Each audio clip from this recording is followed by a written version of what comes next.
Welcome to the Learning Pines YouTube. We hope this video helps. You start by powering down and unplugging the Xbox One X, then wait 10 minutes so capacitors discharge.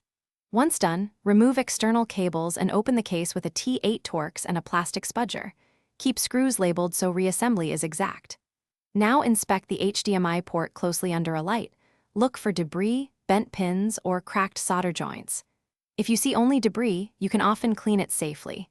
If pins or solder look damaged, prepare for the next, deeper steps. You now remove the motherboard. Photograph every cable position and work on an anti-static mat to prevent damage. Next, apply flux and use a hot air gun set around 300 to 330 degrees Celsius to reflow solder on the HDMI port. Move evenly and avoid overheating adjacent components. If you must remove the port, heat until solder flows and lift gently, then clean pads with isopropyl and flux. Make sure pads aren't lifted. If they are, you'll need You install the replacement HDMI port and solder it using a temperature-controlled iron, checking continuity across key pins as you go.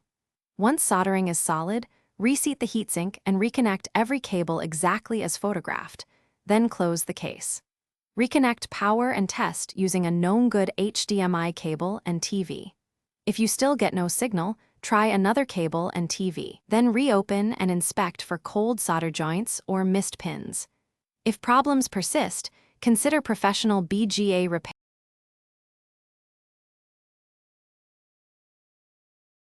Thanks for watching. Consider subscribing if we helped you.